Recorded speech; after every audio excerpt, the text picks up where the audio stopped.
Ya, sementara itu polisi pastikan pelaku pembunuhan seorang ibu rumah tangga di Medan 10 Desember lalu adalah anak perempuan korban yang masih duduk di bangku SD. Ya, pelaku sakit dirinya dan kakaknya kerap dianiaya korban.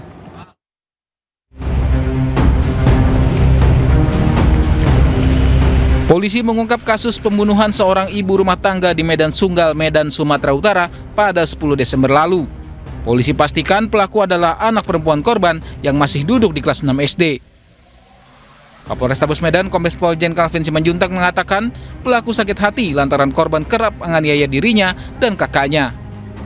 Bahkan menurut polisi, korban kerap memarahi keluarganya dan mengancam dengan menggunakan pisau. Adapun puncak kemarahan pelaku terjadi saat aplikasi game online yang ada di ponselnya dihapus oleh korban. Polisi tetapkan pelaku sebagai anak berkonflik dengan hukum karena masih di bawah umur. Tetapkan sebagai tersangka. Namun demikian posisi anak sekarang berada di rumah aman karena sekali lagi teman-teman, tolong kita, ini adalah anak yang pada saat kejadian itu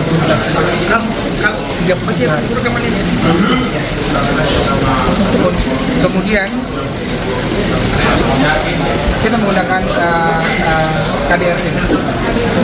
Kan masalah motifnya terkait dengan amarah si anak melihat kakaknya pada saat tanggal 22 itu dipukuli menggunakan ikat pinggang dan lain-lain satu, dan ada memar di kaki dan lutut dan bagian tangannya yang sangat biru, dan di situ dia juga melihat korban ini berkali-kali memarahi dirinya, memarahi kakaknya, dan bahkan memarahi bapaknya. Pembunuhan terjadi pada Rabu 10 Desember 2025 ketika pelaku tidur di kamar yang sama bersama kakaknya dan korban. Pelaku tiba-tiba menikam korban beberapa kali dengan pisau dapur hingga korban meninggal. Kakak pelaku sempat berusaha mengambil pisau dari pelaku, namun juga terluka diserang pelaku. Kakak pelaku akhirnya berlari meminta tolong kepada ayahnya yang berada di lantai 2 rumah. Dari Medan, Sumatera Utara, Adi Palapa Harahap, iNews melaporkan. Bisa polisi masih menyelidiki kasus dugaan pembunuhan anak politikus PKS di Cilegon, Banten. Hingga kini polisi telah memeriksa 22 saksi dan belum menetapkan tersangka.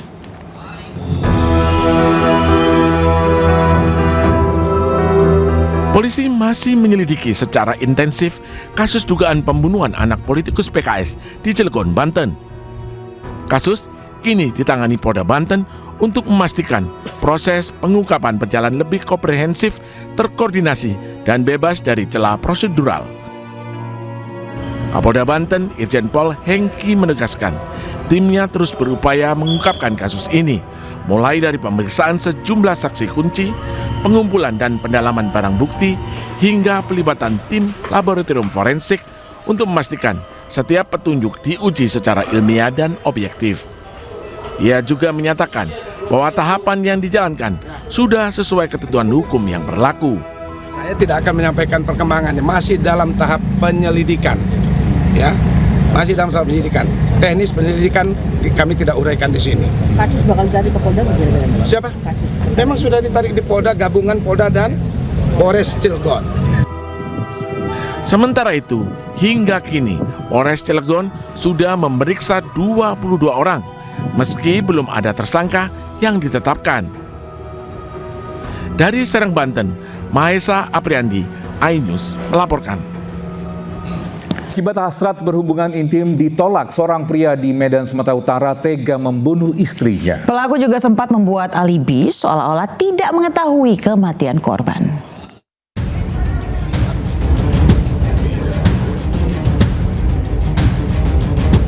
Seorang pria bernama Asrizal, 46 tahun, tega membunuh istrinya di rumahnya di Jalan Jawa, Medan Helvetia, Medan, Sumatera Utara. Pelaku tega membunuh istrinya karena hasrat untuk berhubungan intim ditolak oleh korban. Merasa kecewa, pelaku membekap korban dengan bantal hingga korban kehabisan nafas. Usai membunuh, pelaku kemudian tidur di sebelah jasad korban hingga pagi hari. Keesokan paginya, pelaku pura-pura terkejut dan memberitahu keluarga bahwa korban tidak bergerak saat dibangunkan. Namun sejumlah luka bekas cakaran di tubuh pelaku membuktikan jika korban sempat melawan saat dibekap pelaku.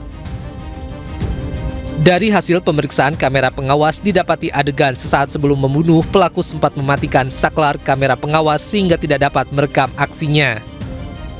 AS mengalami pertengkaran dengan MW, nanti akan saya jelaskan di hasil CCTV, karena hasrat yang ditolak oleh korban MW terhadap pelaku AS. Untuk mempertanggungjawabkan perbuatannya, pelaku terancam hukuman 20 tahun penjara. Bisa kasus dugaan tindakan pidana pembunuhan terhadap satu keluarga di Dusun Watu Ketu, Situbondo, Jawa Timur masih misterius. Ya, pihak kepolisian masih menyelidiki motif kasus menggerakkan dengan melakukan otopsi semua jenazah di Rumah Sakit Abdoer Rahim.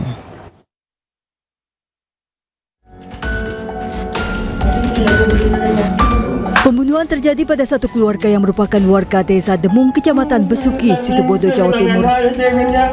3 orang ditemukan meninggal dunia terdiri dari pasangan suami istri dan anaknya dengan luka-luka di beberapa bagian tubuh. Korban Kasim 55 tahun, istrinya Suningsih 42 tahun dan anaknya Nia 20 tahun masih berstatus sebagai mahasiswi. Ketiga korban ditemukan di 2 lokasi berbeda. Ibu dan anak ditemukan tewas di kamarnya sedangkan suami ditemukan tewas di kamar mandi. Peristiwa dugaan pembunuhan ini masih dalam penyelidikan aparat Satreskrim Polres Situbondo. Petugas gabungan dari Polres Situbondo dan Polsek Besuki telah mendatangi lokasi kejadian untuk melakukan olah tempat kejadian perkara. Hasil pemeriksaan awal di lokasi kejadian ditemukan senjata tajam berupa pisau dan 5 buah handphone milik para korban. Para korban mengalami luka di leher. Selain itu, petugas juga masih akan memeriksa CCTV di sekitar lokasi kejadian.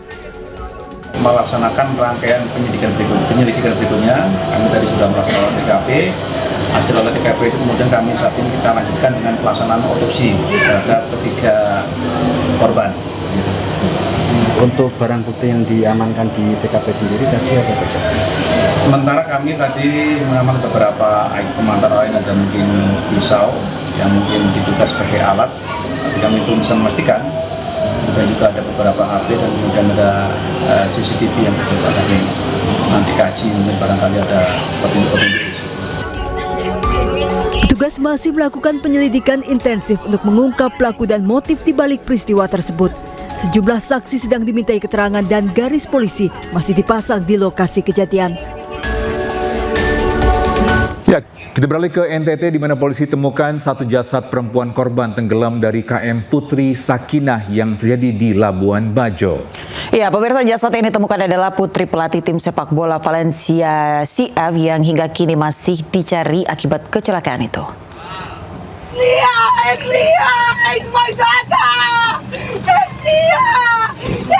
Mar Martinez Ortuno tak kuasa menahan air mata dan histeris saat melihat jasad putrinya di dalam kantong jenazah.